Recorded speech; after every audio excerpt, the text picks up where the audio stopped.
Hi, I'm Kevin Cummings. At Investors Bank, we believe in helping our local neighborhoods and improving the lives of all we serve. We're a different bank that makes a difference for our employees, clients, and communities. That's why we're proud to support public television and the programming produced by the CAUCUS Educational Corporation. Funding for this edition of Life and Living with Joanna Gagis has been provided by Investors Bank, NJIT, New Jersey Institute of Technology, Johnson & Johnson, Horizon Blue Cross Blue Shield of New Jersey, the New Jersey State Nurses Association, and the Institute for Nurses, the Healthcare Foundation of New Jersey, founded by the Jewish community, and by NJM, auto insurance, homeowners insurance, and more, with a focus on safety and financial stability. Promotional support provided by New Jersey Family Magazine and NJFamily.com, and by bestofnj.com, covering all New Jersey has to offer.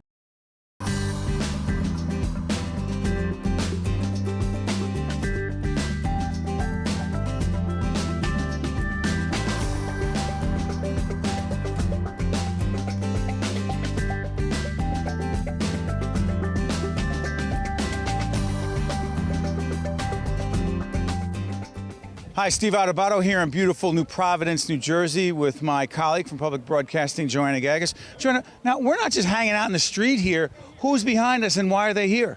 This is the New Jersey Sharing Network's 5K walk. It's the 6th year. Behind us, there are hundreds of people lined up. And we're going to talk in this next half hour to just a handful of those folks whose lives have been touched by organ and tissue donation. You've spoken to some already, Steve. Yeah, the Sharing Network is an amazing organization. The headquarters is here, but we're talking to people who have given the gift of life, people who have lost family members as young as 2, 15, 22, a little bit older, who decided to give the gift of life. So those people who have given their organs to others who are in this race, who received organs, those families are coming together sometimes for the first time today, walking, running together.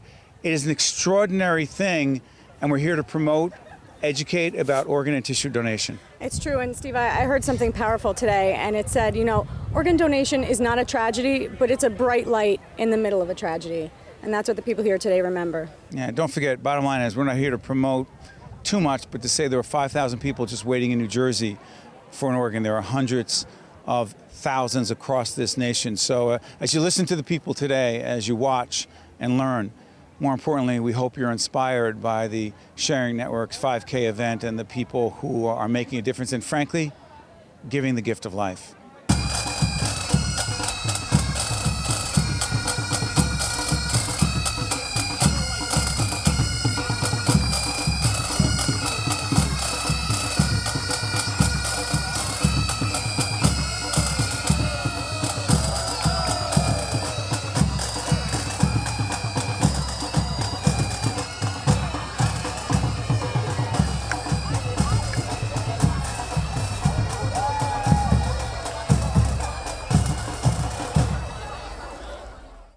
This is Eileen Martin. Eileen's sister received a heart transplant in 2005. Yes. Tell us about that, Eileen. Yes.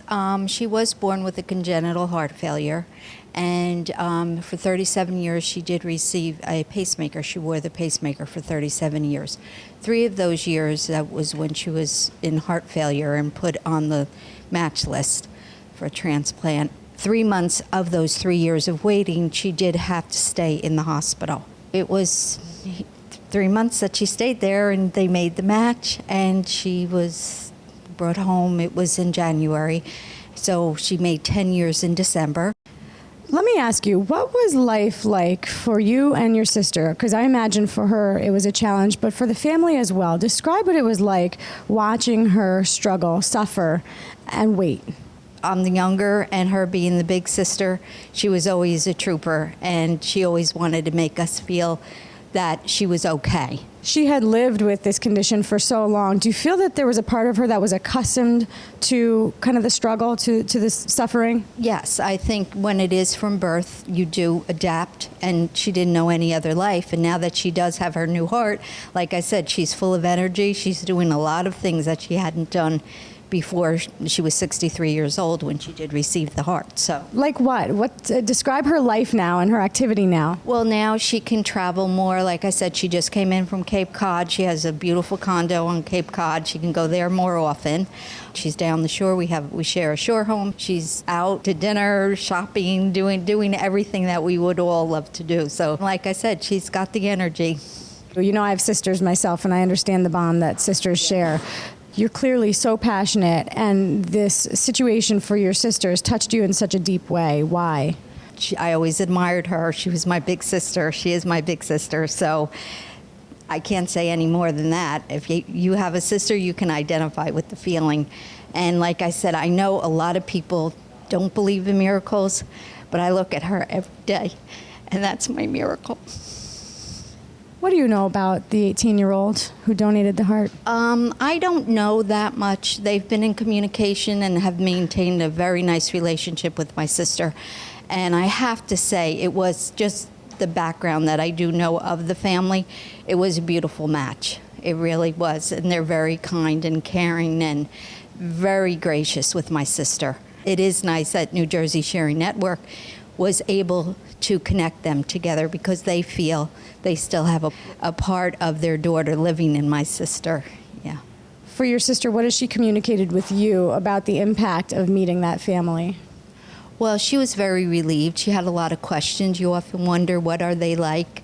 And she was so relieved because it felt like it was a match made from heaven, that God definitely wanted the both of them to be together and knew that this is where her heart should be with my sister. This is Dan Weiniger, who is here with us at the New Jersey Sharing Network. Dan is waiting for a heart transplant. Dan, first of all, talk about your heart condition and the bag that you have with you right now. Sure. About a year ago, I got a second heart attack with heart failure, and when I got to the hospital, they told me 80% of my heart was gone. There was no place to bypass to. So they also told me there were no drugs, there was no stenting they could do. So eventually, it was a nice list of things they couldn't do, but they finally came in and told me something they could do, and that's an LVAD, a left ventricle assist device. So this device goes into my body, and the blood goes into my right side of my heart, then goes into the pump, which is located inside me, and then it goes into my aorta, and it pumps my heart for me, basically. So these are batteries and a controller I wear 24/7. It keeps me alive. Some people use this as a destination where they stay on this for the rest of their lives. Some people use it as a bridge to heart transplant, which is what I'm doing. It's incredible that they have the capability to keep you alive through the circumstance that you went through. Describe your health and what it's like for you every day, walking, being physically active. Basically, the only thing I can't do is swim and maybe a handstand. But besides that, I am very active. I feel that I'm just as healthy as I was before my heart attack. I love life. I find that heart failure has been a blessing because I've met so many great people, learned about events like this and what's going on in the world. I've gotten to speak to people, go visit other people in the hospital that are facing the same thing I have. So it's really been, my wife thinks I'm crazy, but I think heart failure has been a real blessing in my life. So. Wow, you are a glass half full kind of guy. I love that. How did you connect with the New Jersey Sharing Network through this experience? Well, I told my heart success team in Morristown that I wanted to get more involved. I was looking for some way to do it, and they had suggested the New Jersey Sharing Network. So I had never heard of it before. It's such a wonderful organization, and they turned me onto it, and I've loved it. I've trained with them to speak at high schools. I'm speaking this week at a Rotary Club, so I'm really enjoying it. You're waiting right now for a heart. That does not mean in any way that you are hoping that something tragic happens to somebody, right? But what are you hoping for? I am not. Now, I know there's a lot of people sicker than I am that are in the hospital, but if unfortunate circumstances do happen to somebody and they are willing to give that gift of life to me, I know I'll appreciate it for the rest of my life. How do you talk to people and how do you raise awareness about this important issue? What do you tell them to do? Well, I basically talk about not only raising awareness for organ donation, but overcoming obstacles, being enthusiastic, loving life, developing a passion how to get through what I went through. I was in the hospital for 2 months, and I just like to talk to people about that experience. But I also just like to tell them about what New Jersey Sharing Network has taught me, that you can save so many lives with your organs if, God forbid, you're in a circumstance where you're no longer functioning and can't use them yourself. So many people here talk about turning a very bad situation into something very positive, a tragedy into a gift for somebody else. You actually can say the same thing for yourself, can't you? That a tragedy turned into something very good for you. Absolutely. I think it's, I met so many wonderful people. It's changed my life, makes me appreciate life more, and it is really a wonderful thing, and this is a wonderful organization. I'm so happy to be involved. This is Hauwa Adeniji, and she's a hospital services manager for the New Jersey Sharing Network. Hauwa, describe your job. What do you do as a hospital services manager? As a hospital services manager, we basically get assigned a few hospitals, and we manage the hospital development, which means we make sure the policies are in place and strategies. We also provide support to our team, but most importantly, we provide support to the families during any active case. Let's start first with the hospitals. How much education is needed today in 2016 for hospitals in New Jersey to understand what this organization is, why organ procurement is so important? Quite a bit. A lot of hospitals are used to the New Jersey Sharing Network, and They're familiar with the organization. they're familiar with the organization. Some don't see organ and tissue donation cases as frequently, so every year we have a set requirement of units that we must educate. So the ICU, the emergency departments, the OR, because all these units play an integral role in the process of donation. We also educate the hospital administration because, they are the policy makers, and so if the policy is coming from them, it holds more ground. You said that you also act as support to the family. How? Explain how those first conversations are had with a family who does not know what it means to donate an organ of their loved one or tissue. How do those conversations happen, and how do you play that supportive role? It's very difficult because this is the most tragic moment of, a family's life. In that moment, they're losing a loved one. It's really important for us to be there. They have a lot of questions if their loved one is suffering, so we make sure that we emphasize that your loved one is no longer suffering and that they can go on to save so many other people's lives. Do you find that often families have any idea what this is about? Are you educating people for the first time who have never really heard or understood what this is? A lot of it is like first-time, real-time education. So families, they don't know too much about organ and tissue donation. They're exposed to it for the very first time, and there are a lot of myths and misconceptions out there concerning donation. So it's really important for us to educate them and tell them that all those myths are not true. Such as what? What are some of those myths? That if they have it on their driver's license, for example, that they won't get the best possible care. Why is that wrong? For donation to even be possible, the potential donor has to be in pristine shape. So this means the hospitals are doing the best they can to even save the life first, and then when there's no chance of recovery, that's when we come in, and that's at the very end. Organ and tissue donation is very rare. Less than 1/10 of 1% can actually go on to become an organ donor. So it's not just that anybody can become a donor, and that's why, again, it's really important that they're well taken care of in the hospital first. Why is it so important that we continue to educate hospitals and families that it's kind of a two-pronged approach to this issue? The need is great. First, with the hospitals, these are the people that our medical team is working with when we go in there, our transplant coordinators, hospital services manager. We have to manage the donor because they can save up to 8 people's lives. And so it's really important that we educate the hospital on what their role is as healthcare professionals. And with families, again, because you're hearing about donation most of the time for the first time, so it's really important that we're there to educate them, to provide support, and to even reach them before they get to that critical moment in their lives. The need out there is really great. There are over 125,000 people on a waiting list, so we can't do enough education in the community to just get the word out there and have people aware.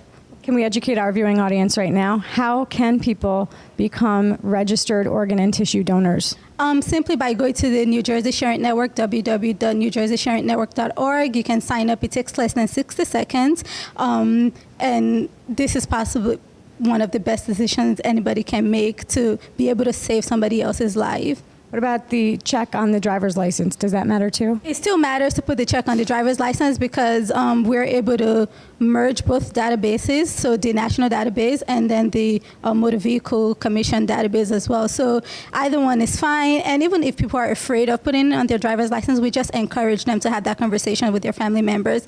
It's not the easiest conversation to have, but it's really important to let your loved ones know what you would want them to do in case something tragic happens. Thank you so much. To see more Life and Living with Joanna Gagis programs, visit us online at lifeandliving.org. If you would like to express an opinion, email us at info@caucusnj.org. Find us on Facebook at facebook.com/joannagagis.lifeandliving and follow us on Twitter at Joanna Gagis.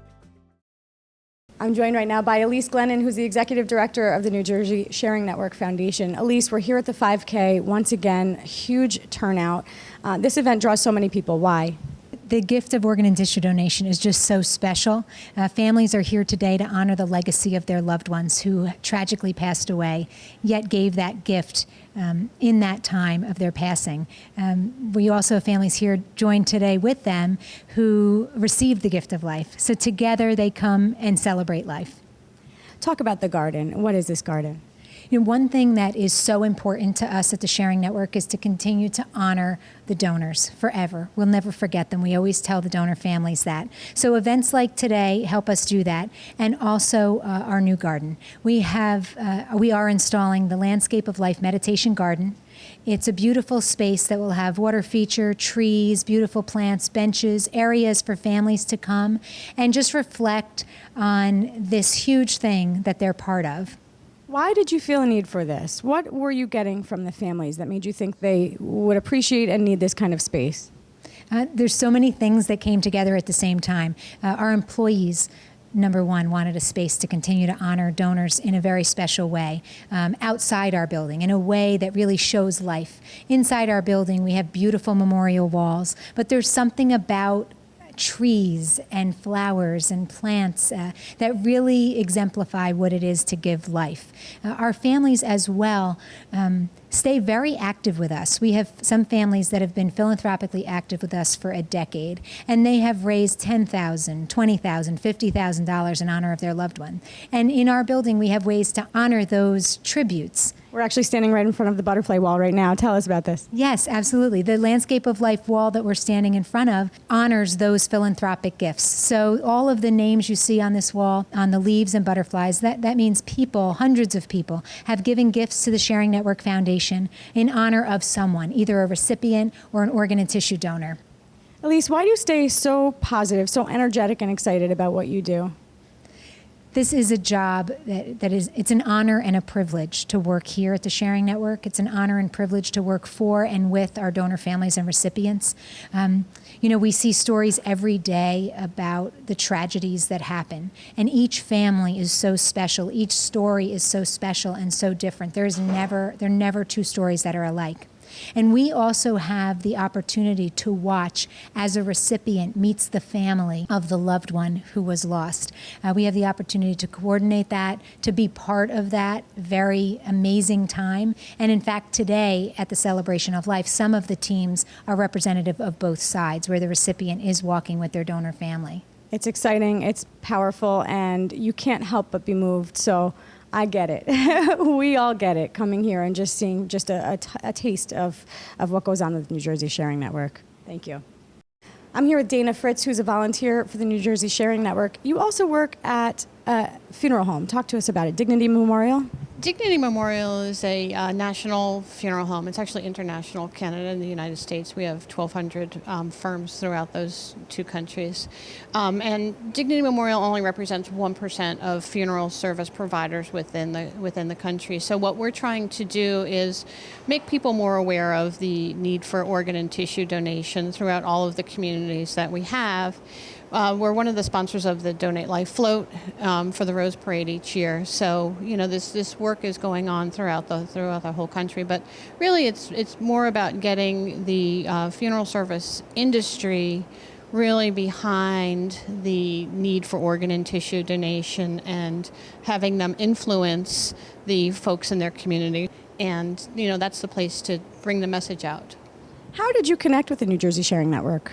A number of years ago, when Jersey Shore Medical Center put in Zan's Garden, and I had seen an article in the newspaper, about Zan's Garden. I thought, wow, this is really pretty interesting. And then when I looked more into it, then I started volunteering with the Sharing Network. And then once I was in it and coming to the events and learning more about it, that's when I had to go back and say to the gentleman who's local for us, the manager locally, is that we really need to get behind this and get this moving forward. And then as I researched it more on the company site, realizing that we already did. So now it's bringing it more to the forefront of the work of Dignity Memorial.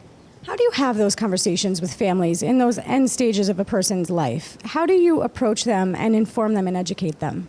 We have out the information about the Donate Life Month. We're active in, if anybody wants information about it, we have it available, and we're educating our staff, and every time we get in front of people about, the need for it and, the process of it, and making them more comfortable with it. Why is it so important that we continue to spread the message and raise awareness? Because there's a lot of need. There's a lot of need. In order to get that 1%, that people that can actually donate, the top number needs to be huge. Because only 1% of people are eligible to donate, because it has to be certain circumstance of death. It has to be certain circumstances, of where the place of death occurs to donate for organs. Tissue and all of those other donations are not. But the organ donation needs to be very specific. So it's important that they know ahead of time and have conversations with their family and their friends about, look, if this happens, please do this. I'm joined right now by Dr. Dorian Wilson, who is a transplant surgeon at University Hospital. How long have you been a transplant surgeon? Close to 30 years. Acute liver team, I love it. We've got the team going on. So there's a real strong connection with University Hospital and the New Jersey Sharing Network. Describe for us what a person's life is like when they are waiting for a liver. It's a devastating kind of a feeling and situation to have a patient knowing that they need an organ to survive. The clock is ticking and not knowing whether they're going to be here today or tomorrow or not. Having liver failure is not the same as kidney failure, right, where you can live on dialysis. Is liver failure much more devastating? Well, yes, the liver is a much more complex organ, and that's the reason why we can't make a functional and useful substitute for its function.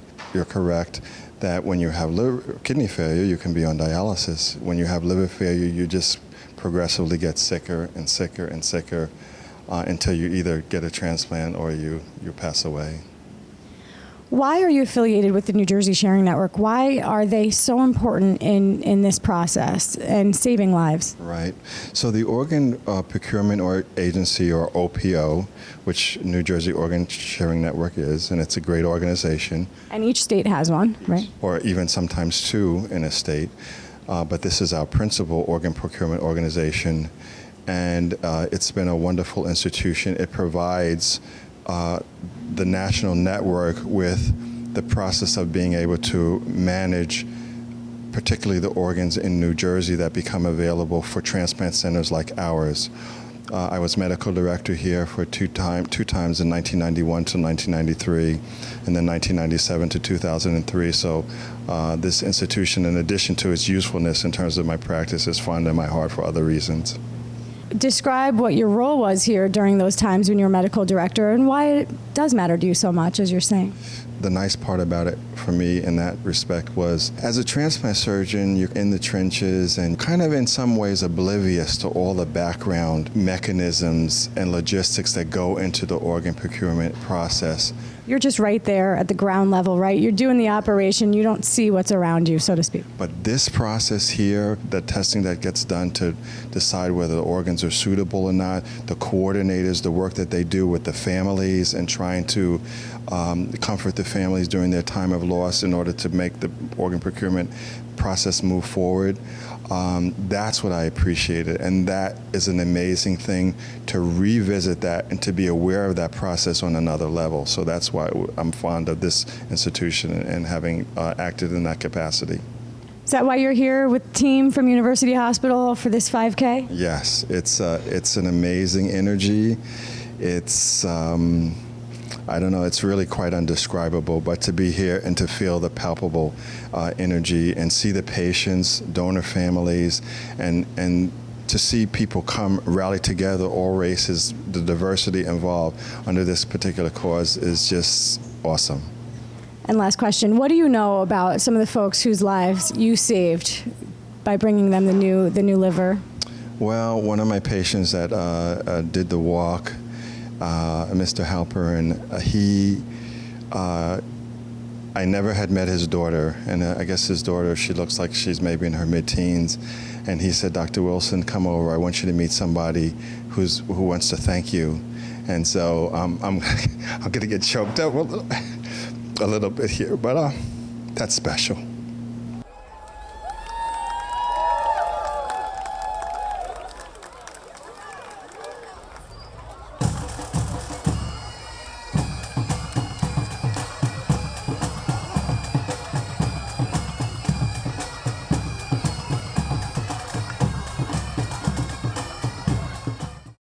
Life and Living has been a production of the CAUCUS Educational Corporation, celebrating over 25 years of broadcast excellence, and NJTV.